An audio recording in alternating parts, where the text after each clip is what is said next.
This video is brought to you by War Thunder. More on that later. Hi, I'm Griffin Johnson, the Armchair Historian. Today's video, North Africa, 1940. Before we start, I want to give a quick shout out to Binkoff's Battlegrounds. If you're a fan of modern military history, we highly recommend you check out this channel. We're excited to announce that this video marks the start of our new mini-series on the North African campaign. This often disregarded theater of war was of huge importance, encompassing the struggle for vital oil fields, critical trade routes, and the port cities that the Allies would eventually use to liberate Italy. First, a little background. When Benito Mussolini rose to power in 1922, he began to pursue one of his primary, albeit not so realistic, goals, the resurrection of the Roman Empire. Mussolini recognized that this would be a long and arduous process, as both Italy's industrial capacity and military were in no position to compete with the European superpowers of Great Britain and France. The British, in particular, represented a significant obstacle in that they controlled both the Suez Canal and Gibraltar, the only waterways connecting the Mediterranean to the Indian and Atlantic Oceans. This provided Britain with the single most efficient means of transporting goods from South Asia to Europe. If the British lost the Suez Canal, naturally they would suffer a huge blow to trade and colonial management. When Hitler repudiated the Treaty of Versailles, the Italians felt confident enough to invade Ethiopia in 1935, which put them even closer to the strategic waterway in Egypt. The Italians could not openly declare war on Britain just yet, but in 1940 they saw their moment, after German troops entered France. Mussolini promptly redirected forces in West Libya to mass on the Egyptian border. Before we get into the details of the ensuing military campaign, we should spend a minute talking about the tactical aspects that made this campaign so fascinating. Before it commenced, the Desert War in Northern Africa was sometimes referred to as a tactician's dream. There were a lot of lofty ideas about how the flat and mostly featureless terrain would provide a sort of real-world chessboard where military theory about mechanized warfare could be put to the test. Some military planners even believed that the open country would allow tanks to glide around like warships on the open ocean. That is the plot of a fantasy novel, not the reality of combat in World War II.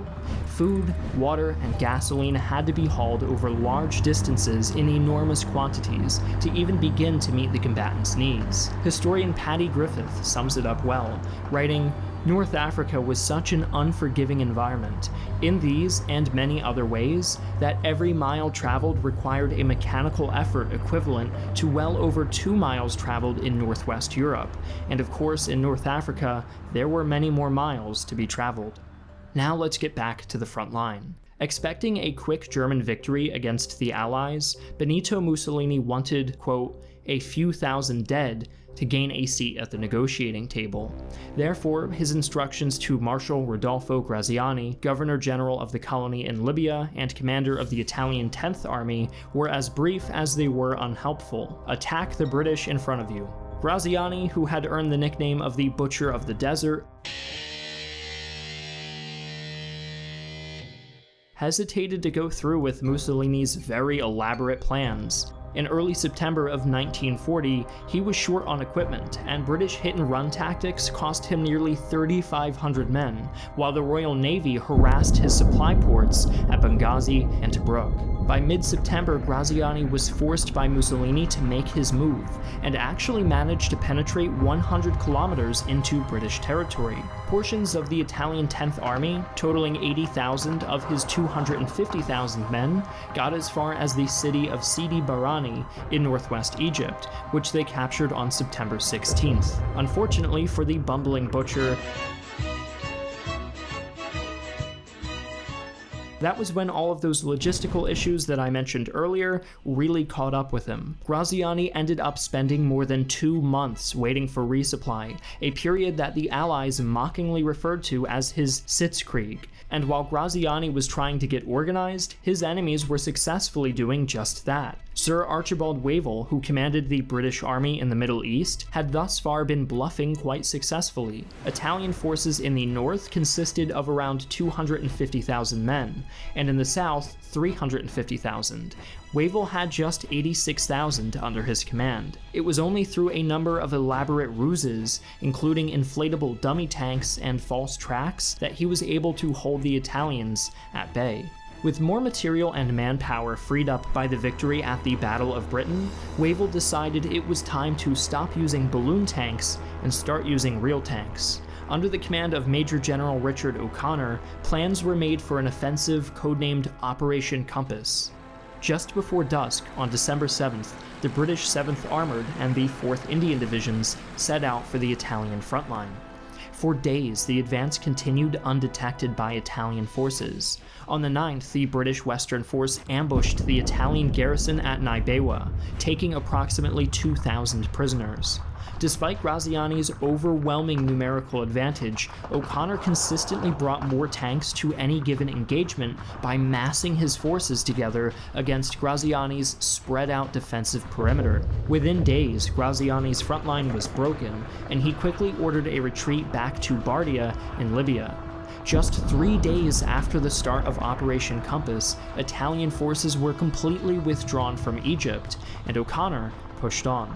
Despite their victory, the British military suffered significant setbacks during the pursuit. The 7th Armored Division suffered a critical loss of vehicles, and the 4th Indian Division was sent to garrison Sudan, being replaced by the more inexperienced 6th Australian Division. Nonetheless, O'Connor was able to capitalize on captured Italian vehicles and fuel to move forward.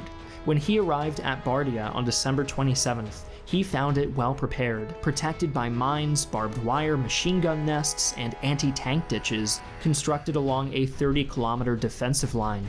With his fresh Australian troops taking point, he launched his assault. The attack was heavily supplemented by air attacks by the RAF and bombardment by the Royal Navy's Mediterranean Fleet.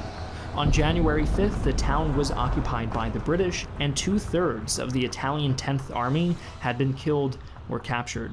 Promptly after this victory, the 7th Armored Division cut off Tobruk, and the Australians came to lay siege. By late January, the Italian garrison of 25,000 surrendered. The remainder of Graziani's 10th Army retreated as fast as it could, with the British in hot pursuit running almost entirely off of captured gasoline. When the Italians were close to escaping the grasp of the 7th Armored Division, a detachment of mechanized vehicles was sent out to race ahead of the Italian 10th Army at Beta Fam. Italian forces heading from Benghazi were ambushed and stalled by this detachment, which bought enough time for the rest of the British tanks to arrive. In Stephen W. Sears' book, Desert War in North Africa, he writes this: "In 2 months, O'Connor had advanced 500 miles, with a force never larger than 30,000 men. He had taken 130,000 prisoners, 380 tanks, and almost 850 pieces of field artillery. His total casualties came to just over 1,900.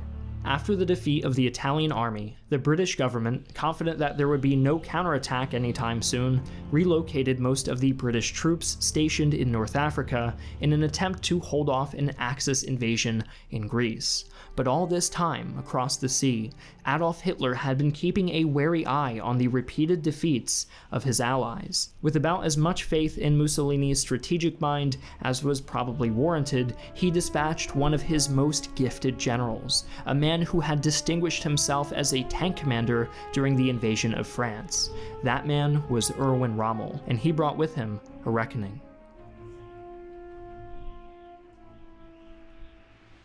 Now a word from our sponsor, War Thunder. War Thunder is a vehicle combat game that is free to download on PlayStation 4, Xbox One, and PC. You can battle alongside millions of other players with thousands of meticulously reproduced, historically accurate tanks, aircraft, and ships. They're even planning on adding Italian tanks like the ones discussed in this video very soon. If you use my link in the description below, you can register and receive a free premium tank or aircraft and 3 days of premium account time. Start playing today and you can join the action in massive online battles on land, in the air, or at sea.